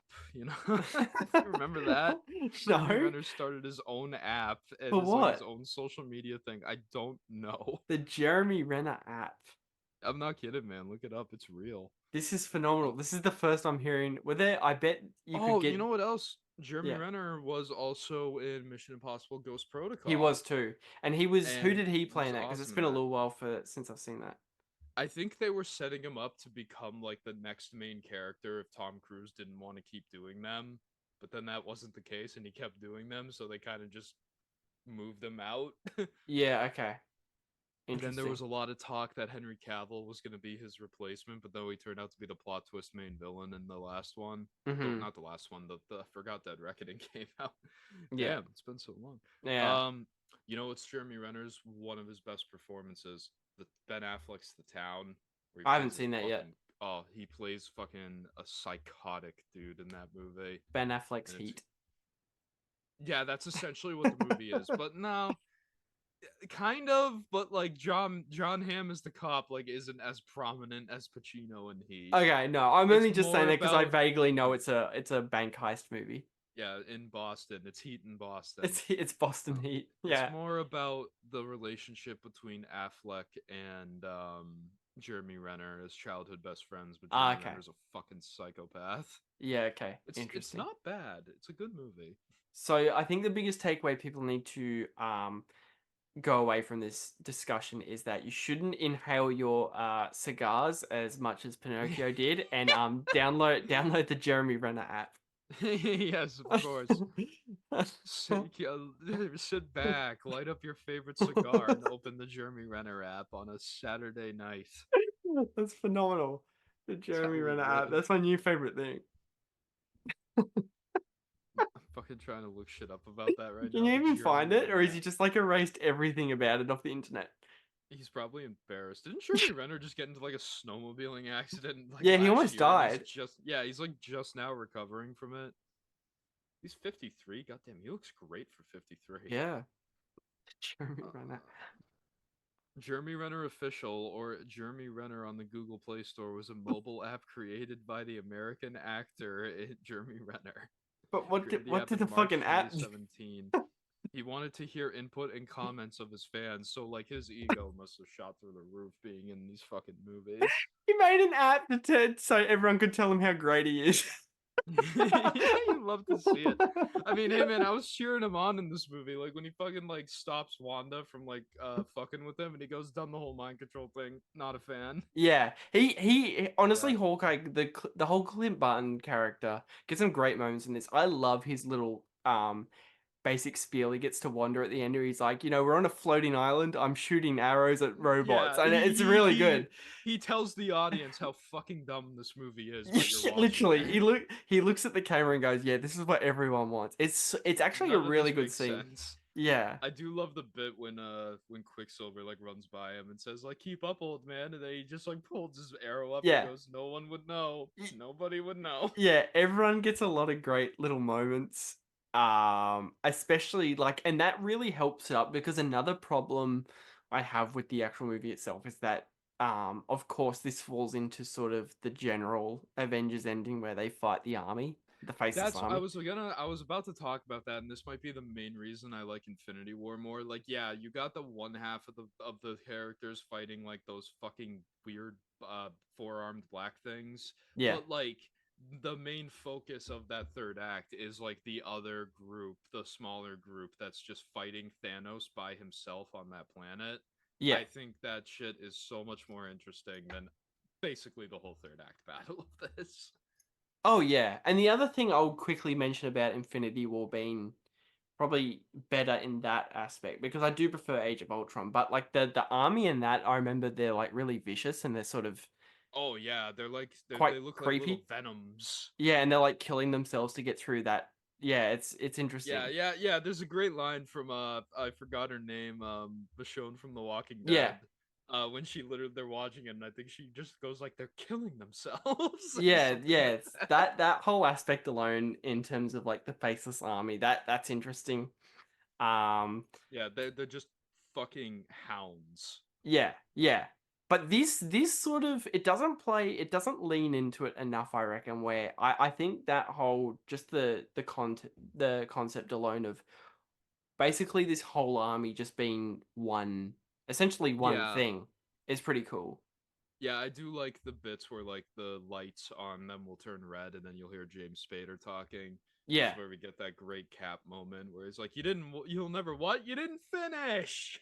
Yeah, that's good. Yeah, see, clever stuff like little clever stuff like that is genuinely like what has stuck with me. Dude, and we it's got a whole ass notebook for this yeah. podcast with the logo on it. Oh Just my pull god! out a whole book. Oh, I do also finally a villain smart enough to take out the biggest player. I like the bit when fucking Ultron is like, Thor, you're bothering me. You're And then he bothering. just Yeah. grabs him and flies off. No, the that whole I like the sort of the play on expectations too of sort of when Ultron first introduces himself at the party and sort of, piece of our time sort of speech he gets and Thor just like Yes. has enough of it and throws the hammer through him and you're like, okay, that's the villain dead. But I like the aspect that he's just anywhere because he's like the Yeah. physical him is not actually him. He's sort of just like this entity that can just float from Ooh, body to body. what about we haven't talked about him yet. The great Andy Serkis making his first MCU appearance in this movie, first of two, I believe. 'Cause Andy he's in that Serkis is Black Panther great. movie a lot. He's always I great. really love I love the visual gag of him being like, I only deal with the man in charge. Just And, like, see as he's Ultron saying that, float up everyone's going, behind him. Yeah. That got a good Oh my laugh out of God. me. Yeah, That was a that's really great great. He's cut like, too, where "Cuttlefish." you just see the top half of him float up, and then it cuts to Andy Serkis being thrown out the door. That's Yeah. really yeah, visual stuff like that is really funny. Also him being like, I'm terrified of cuttlefish. Yeah, that's his whole cuttlefish thing. Yeah, I forgot about that. Yeah. He Uh, snatches its prey. I saw a documentary. It was Yes. terrifying. and great, and as we were mentioning, great Spader delivery of like Ultron just getting so heated in the moment he accidentally cuts off Andy Serkis' I mean, come on. hand. Do I look like Iron Man? That was so great. He's like, I'm sorry, you're gonna be okay. Your arm's gonna be fine. Yeah. Oh, I'm sure that's gonna be fine. I love the Yeah. gag when Thor's like, nobody has to break anything. Clearly, you've never made an An omelet. omelet, yeah. Beat me by 1 second. There's like a lot you could say about that too, with Ultron like being kind of created in Tony's vision, so he kind of has like the same quippy sense of humor as him for that. Yeah, well, I like it kind of keeps referencing that Ultron kind of sees Tony as his dad as well, Yeah, which just makes sense, which is just like a really fun dynamic between the two though. I wish they elaborated with that more. I do like RDJ and Spader riffing off each other like right before the final fight. I like what he's like, have you been juicing, a little vibranium cocktail? Yeah. I like obviously really like how they set up Wakanda in this movie. Yeah. With like the name first they name drop it and then fucking Tony and like Steve are both just like, oh no, and then like he's like, I thought your father said he got the rest of it out. Then they're like, what are you talking about? Looks at the shield, the strongest metal on earth comes out of Wakanda. Yeah. See a lot of different references obviously where the studio's like, you gotta because we're obviously gonna do Black Panther, we're gonna do this. But that's one of the ones where Whedon seemed to have sort of blend it pretty seamlessly because it makes sense. You know, it's another great circus line I just remembered too. When he's on the phone with one of the people he like made a deal with, and then he goes like, "You sort it out, or the next missile I send you will come a lot faster." Yeah, there's a lot of great Fucking stuff. great. I love Yeah. Andy Serkis, dude. I wish he was in all these movies. Yeah, and there's sort of the action in this movie too, like sort of I think despite the really it's not super long, but it's like it almost gives me a headache when I look at a runtime, especially for a movie like this that's over 2 hours. But it seems to blend pretty well. There's a lot of great. Yeah. The exposition is of course there, and that's tiring. But that sort of it sort of blends into the next interesting set piece pretty well. Like that whole I always think back to that really great highway chase of the truck and sort of Yeah. Cap on the motorbike and all that stuff's really good. I love that scene because there's a meme I saw one time that was like when you finally got the hot chick like alone in the Discord VC and then someone else joins and it was like you hear the Discord ping and then it's Ultron going, no, no, no, leave me alone.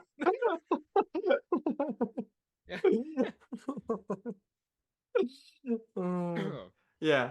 I love the Hulkbuster fight. We have That's to talk about the it's Hulkbuster. It's fan service, but like it's good fan. No, it's great. It's service. just genuinely great. It's actually a really well shot sequence as well. Yeah, I do love when the in helmet point of view like gets bigger. Yes. All right, everyone, stand down. Yeah, and it like sort of zooms out a little bit. That stuff's Yeah, really I don't know how we never talked about it. I've always been a massive fan of the in the helmet point of view stuff with yeah. RDJ. All that's. Shocked they never. I'm shocked that they didn't do that with Tom Holland's with the Iron Spider suit. I I was about thought to that say was that. definitely gonna happen. I thought that was bound to happen too. Yeah. Um, there was. Go to sleep. Go to sleep. Go to sleep. Go to sleep. I remember that actually. This is a little off topic, but I remember there were rumors going around when like I think, fucking like I think it was Rogue One, where obviously like the Disney influence was very much there, and people were speculating like, oh no, we're gonna get sort of like the POV inside helmet shot, but with Darth Vader. I was like, No oh one would fuck God, watch please that. don't let that happen. That would make no fucking sense. Now, if you want to talk about things that unrelated but somewhat related that pissed you off, I remember I looked at the concept art of Infinity War and saw that the Iron Spider suit was originally gonna look like the comic book one with Yeah. the fucking gold and red, and I was like, why did they not do They just that? scrapped that. I should say for the record, I fucking hate the design of the Iron Spider in the MCU. Yeah, it's I pretty hate bad. that suit. Pretty ugly. It's so messy. It sucks. It's pretty ugly. But you know what doesn't suck? The Hulkbuster armor. That shit is No, so cool. that whole fight is really clean. I do like the movie just stops and sort of becomes like a monster movie for a second with Hulk destroying this little like South African Kind of town or whatever refreshing that. to see that because it's been a while since we've seen Hulk just be evil. Oh yeah, and legitimately like intimidating too. Yeah. I like when Remember yeah. that fucking scene in the Edward Norton one, the first time he turns into the Hulk in that movie, where they do the clever thing where they don't show you his face, but you just see him in the shadows, like fucking up that whole bottle factory.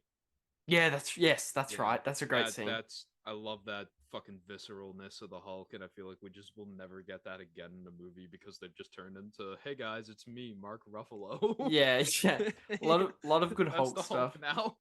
A lot of good Hulk stuff in the early MCU. That I like when Tony sort of traps him in that sort of chamber thing and starts punching his way out through the floor, which is really fun. Yeah, I Um, love when he spits out a fucking tooth yes. and then it cuts up. I'm sorry. I'm sorry. And just like the rhythm of sort of like because it sets up that Tony needs to like sort of put another Hulkbuster arm on, so like one's flying out his pod and it's like slowly sort of building on top, and he's like sort of doing his Iron Man blasting to keep Hulk away, just in like, and the rhythm of that, and then the big fist punch with each other, which is Oh, great, yeah. which sounds a big shockwave. And what I love more is sort of the aftermath of that, because it sort of sets up that everyone took a beating. Mm-hmm. And like Yeah, we Ruffalo's got performance fucked that up. yeah, Ruffalo's performance of that looking very traumatized, and they even sort of reference like, there hasn't been any word of like Banner's arrest, but it's still up in the air at the moment, and sort of that. You It's like know, a perfect sequel thing of like everyone at their lowest point. speaking of that scene, it like pisses me off. As much as I think Ragnarok is a pretty okay movie, it pisses me off how like Thor's vision of Ragnarok happening that he's shown is like grimier, it's grittier, it's like really dark. Yeah, Like Heimdall is like fucking lost his mind, which not a good see it and in his Thor eyes are Zelda. white. Yeah, like, but then like, and I still remember when they like dropped like the. Do you remember when they revealed like all of like Phase 3? On the That, like, logo you was much. mentioned? It was much The darker. logo, there was like a lot more grit going on with it Yeah. and stuff. Yeah, so like they were clearly planning something dark for that, and I kind of wish we got that. I kind of wish we got Kenneth Branagh's Thor 3. That'd have been interesting. I do More think. Dutch angles. Let's do it. Yeah, much more lofty sort of playwright dialogue. 'Cause Yeah. that first Thor movie, I haven't seen it in fucking ages, but I remember it being It's not very good. It's not good, but it's like visually different. It does have a lot of like Kenneth Branagh's like signature Dutch angles and stuff like Yeah. that. So it looks different enough. I'll give it that. Yeah, okay. But Yeah. that movie is also like a really big like, yeah, we're setting up the Avengers. Yeah, it's just one of those, Like, yeah, you know, let's whatevers. just get on with it. Yeah. Whereas Joe Johnston's Captain America is like a real fucking good movie right there. It's a Mm-hmm. great movie, I'll even say. Mm-hmm. Like I said, dude, we were talking about that I was telling you about that discourse on Twitter where someone posted the scene of skinny Steve Rogers jumping on top of a grenade. And it was just like, man, remember when these movies used to have heart and yeah, and they used to be used to be made by real people. Yeah. and Now not it's committees. the algorithm. Not the algorithm.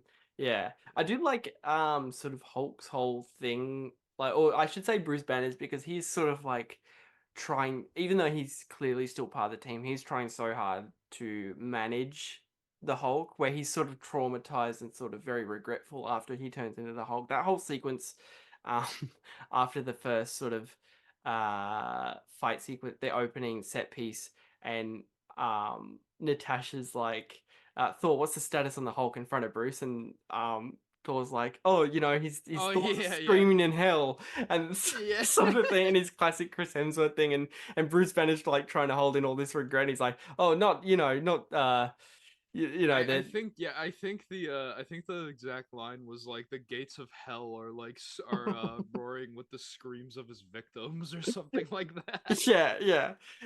Everyone plays off each other really well. Like Yeah, and even honestly, I think like one thing that I kind of hate about the MCU, lol, is how in the first Avengers movie, I think Black Widow like brings up how Bruce hasn't turned into the Hulk in over a year. Mm. And then like now he like does it like every weekend going forward, which is Yeah. just like, guys, is this a code green? Like, Yeah, that's I true. that poor guy. Yeah. But then again, in Endgame, he had the right idea. I put the brain and the bronze together, and then I hit the dab. I still can. Dude, you Is should that have a saw my real line face. from that movie? Well, putting the brain and the brawn together part, yes. But that scene literally ends with the Hulk hitting a fucking dab to make amuse the kids that want a Oh photo with God. them. I Oh, remember seeing that in theater, and I just went, God fucking damn it. oh no.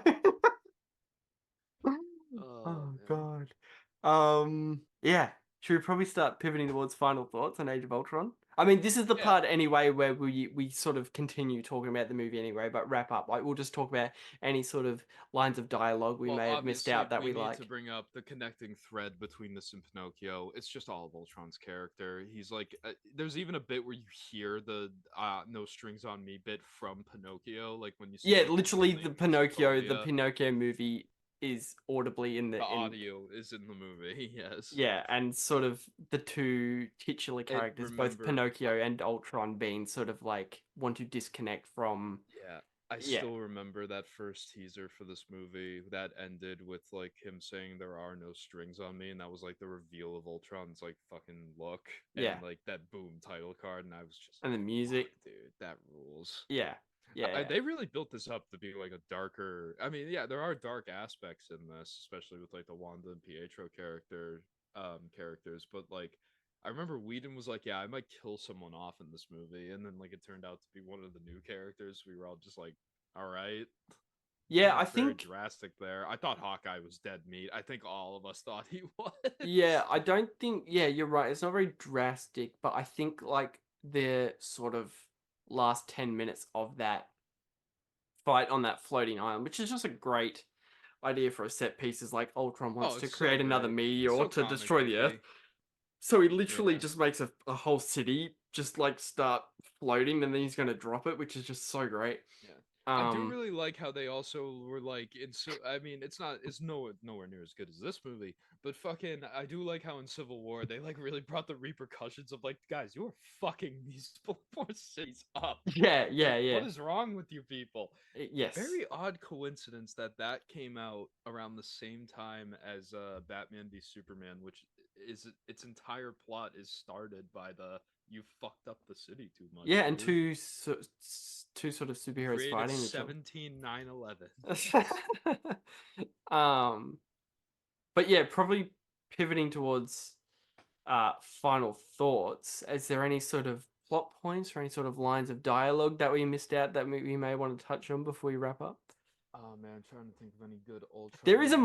moment before while you're thinking of that, there is a moment that made me laugh so hard, and I'm so ashamed to say that an MCU movie made me laugh this hard, but I completely forgot it existed. It's sort of like a reminiscent throwback to the first one with Hulk and the villain, but there is a moment where Oh yeah, Ultron's yes. getting away in the jet, and Hulk jumps into the back, but you don't see anything. You just hear Ultron say, "Oh, for God's sake!" and just see him being thrown out the back.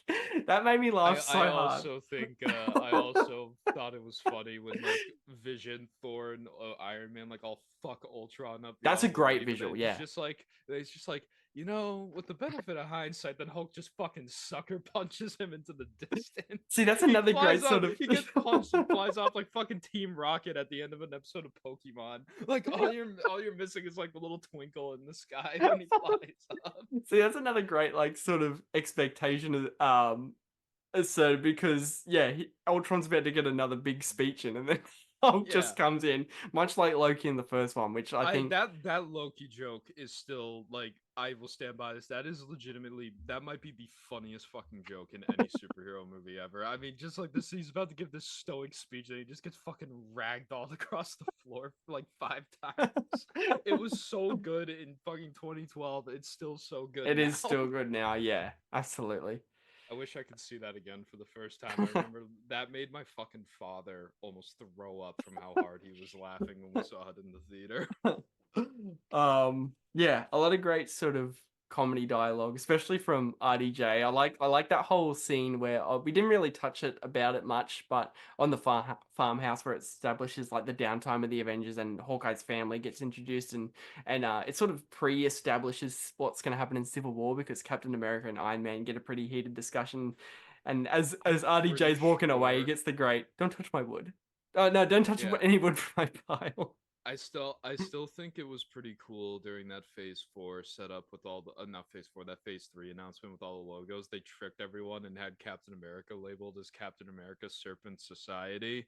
Yeah. And then Feige was like, "Hey, before we get into that, I just want to show you this new clip from Age of Ultron," and it was that scene of them Yeah. fucking bickering towards each other. And then he was like, there's something wrong with that Serpent Society logo. And then he showed the actual Civil War title card, and the crowd went fucking insane. Yeah. Yeah. Yeah. And then RDJ and Chris Evans came out and like pretended to do like a weigh-in boxing match build. Yeah, that's right. Yeah, that was a really fucking good surprise there. Yeah. Good on him for that one. Yeah, that yeah. movie's not bad, but it's not good either. Well, Yeah. no, it's not great. It's fine. It's good. It introduced Black Panther and That's true. Spider-Man. And Baron Um Zemo is actually an interesting character in that movie, played by the Inglorious Bastards guy. Oh, I forgot he's in that. Yes, that's right. Yeah. Huh. What else have we left out? Bastard? I did want to bring up banter between Ruffalo and RDJ. Yeah. Always good. Never got old. Always good. They're always I good really just riffing loved- in the lab together. Yeah, really loved the bit at the end when they got the Vision body, and then he was just like, "Well, we could get rid of it, but," and then Yeah. fucking just a few seconds of silence. Then Ruffalo was just like, Nope. "No, No, way. no, nope. nope. I'm in a time loop. This is where it all went wrong, dude." Yeah, exactly. Yeah, all their stuff is really, really fun. Yeah. Good thing they're both in real movies again. Poor Thank Things God and for that. Oppenheimer just came Thank out. God They're for both that. phenomenal in both of them. Exactly. I need to watch their actors on actors when they talk about Oppenheimer. Oh, they did one and, together, didn't Poor they? Things they did for Right. for those 2 movies specifically. So good. Oh, that's probably going to do it with us from Age of Ultron. Now, obviously, we will briefly touch on, because we did mention it before, the why do these 2 movies pair together? I'm sorry, it was completely on accident, but it is there. The no strings on me sort When of. I told people that I was coming on no intermissions and the 2 movies we were doing were Pinocchio and Age of Ultron, it was a laughing reaction with "that's great" at the end each time. Yeah, it really doesn't need no explanation.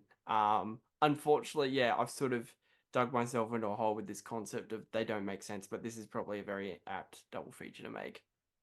Even down to the fact that Pinocchio, yeah, as we mentioned, is actually audibly in the movie. Yes. Yeah. But on that note, John, this has been an absolute pleasure. Thanks for coming back and talking movies with me, brother. Of course. I mean, it's not like it'll be the last time either. No, should we? Yeah, wink, wink. I mean, listen, we've got things in the work. I don't know if we can confirm concrete dates just yet, but we have a rough estimate on when we're getting back into the middle section. The middle section is coming back. It is coming back. We'll just flat out announce that. It's not gonna be a weekly thing anymore, because that burned to me and Jack the fuck out, and with the editing and me having to watch these fucking movies, it's just It was a lot, got wasn't it? tiresome. It was a lot.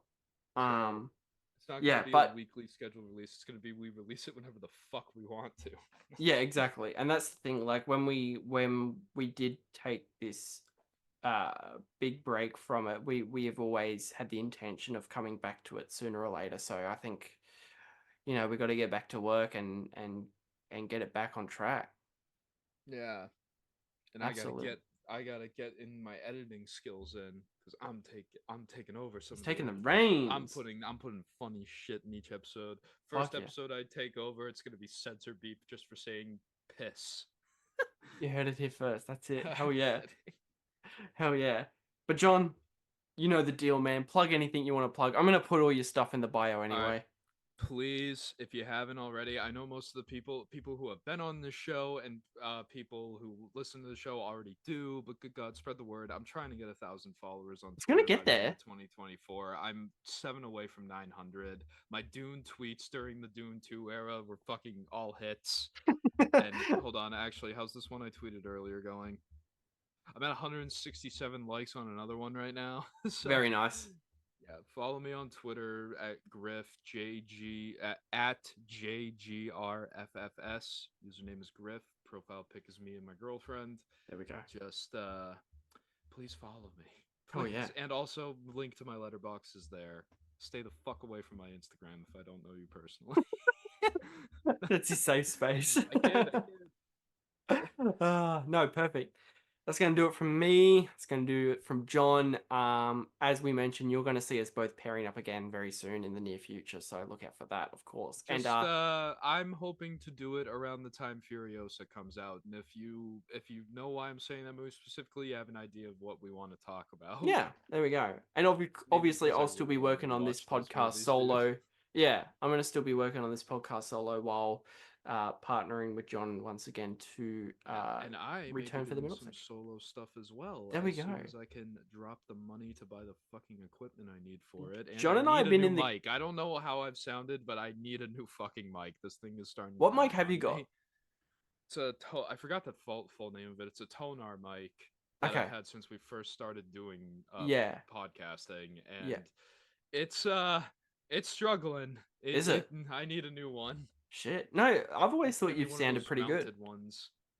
Yeah, Want okay. to get me one of the one that you have, where you like attach it to your table and like put a fucking boomstick over it. You have one of those, right? I Or do. am I thinking of someone else? Yeah, I want one of those. There we go. Yeah, one of those would be. It's great. very good. Yeah, It but just makes you anyway, feel that much any more of professional. Any of our friends that are into gaming and stuff, I have some solo stuff that I want to try to do in the near future. So just keep that in mind. Slight tease for the future. It is coming, folks. It is coming. It The is 100% future, coming. Our inevitable death is coming. Yes, and we've already reached out to people keen on like sort of semi-joining us too, which has been very exciting. Yeah. But no, that's gonna do it from us. I guess I've got nothing to add. My brain is quite melted. It's very late here. We should have teased this with a post-credit scene for the middle section where it's like the logo of the middle section comes up, and then I walk through and grab it. Then I just go, "Fine, I'll do it myself." It's you picking up editing software saying that. Yeah, So yeah, good. picking up Adobe Premiere. Like, fine, I'll do it myself. All right. That's it. We're gonna leave you on a fucking Thanos joke. I'll see you Yeah. guys in the next one.